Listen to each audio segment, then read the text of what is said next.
ये जो वाराणसी का मानसिक चिकित्सालय है, इस मानसिक चिकित्सालय में जो इलाज जो किया जा रहा है मरीजों का, उसके बारे में 5-4 दिन पहले समाचार प्राप्त हुआ था, जिसमें व्यवस्थाएं देखने के लिए एक टीम का निर्धारण किया गया था।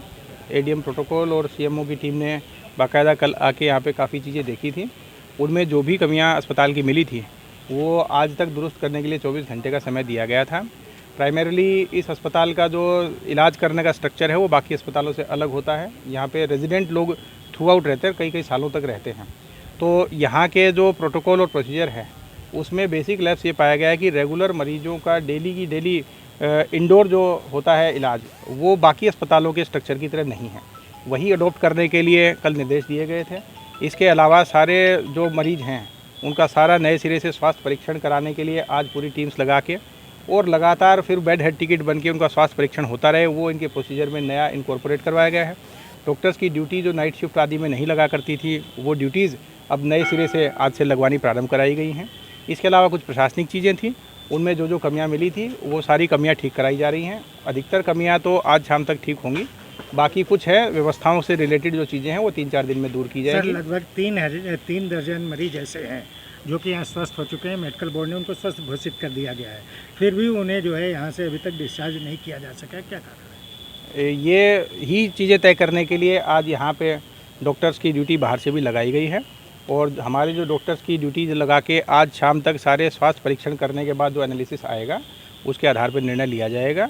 और अगर जो 2-3 दिन की जो एक्टिविटी यहाँ पे हुई है और जो जांचें हुई हैं उसके आधार पे ये पाया जाएगा कि किसी की नेग्लिजेंस है, किसी की लैप्स है या किसी की प्रशासनिक लापरवाही है, तो उसमें कार्रवाई भी कराई जाएगी। जो प्रशासनिक व्यवस्थाएं हैं उनको भी दुरुस्त करवाया जा रहा है। अगर यहाँ के इंचार्जेस वो नहीं करा पाएंगे तो उसको भी सीरियसली देखा जाएगा। बाहर से भी स्टाफ और दिया जा रहा है ताकि ये गर्मी का जो मौसम है और उसके आगे जो बरसात का मौसम आता है जिसमें सामान्यतः इन्फेक्शन आदि होते हैं, उसके लिए एक्स्ट्रा व्यवस्थाएं भी इनके पास रहें।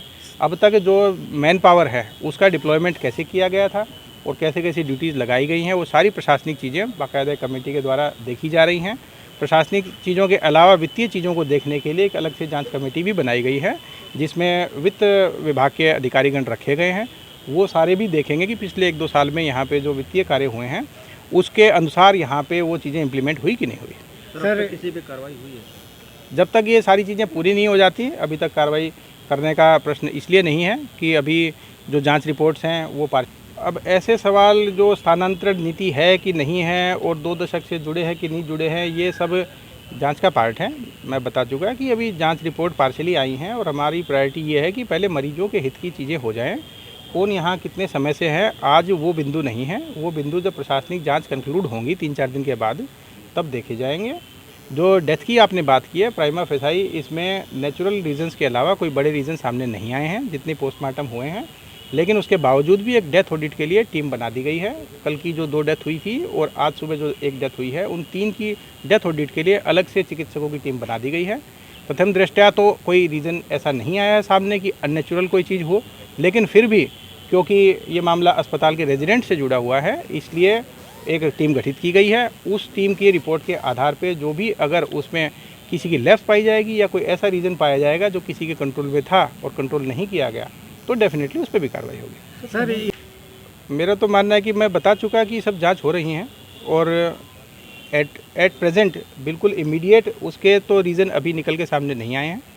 तो अभी तक जो आपके प्रश्न हैं उसका जवाब तो अभी इसलिए नहीं दिया जा संभव होगा क्योंकि अभी हमारी टीमें सारी चीज़ें देख रही हैं और इतने बिंदु आपने कहे हैं वो सारे के सारे कवर हैं, तो 2-3 दिन लगेंगे उनकी जांच में।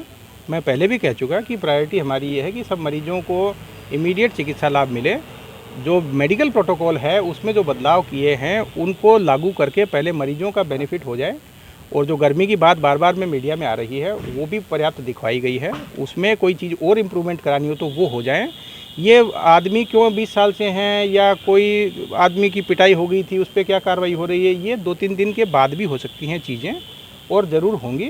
पहले एक बार इमीडिएट प्रायोरिटी की चीज़ें हैं वो हो जाएं और उसके बाद जो बाकी फाइनेंशियल चीज़ें हैं या मैन पावर से जुड़ी हुई चीज़ें हैं 3-4 दिन के बाद टेकअप होंगी। कुल मिला के 1 हफ्ते में इसका रिजल्ट आएगा।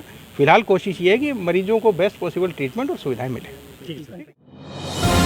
डिजिटल इंडिया का digital new platform live VNS पिछले 7 वर्षों से बनारस की सेवा में। पाइए बनारस के कोने कोने की खबर निष्पक्षता के साथ। लाइव VNS से बनारस की ताज़ा तरीन खबरों के लिए प्ले स्टोर से डाउनलोड कीजिए लाइव VNS ऐप या फॉलो कीजिए लाइव VNS को सोशल मीडिया पर।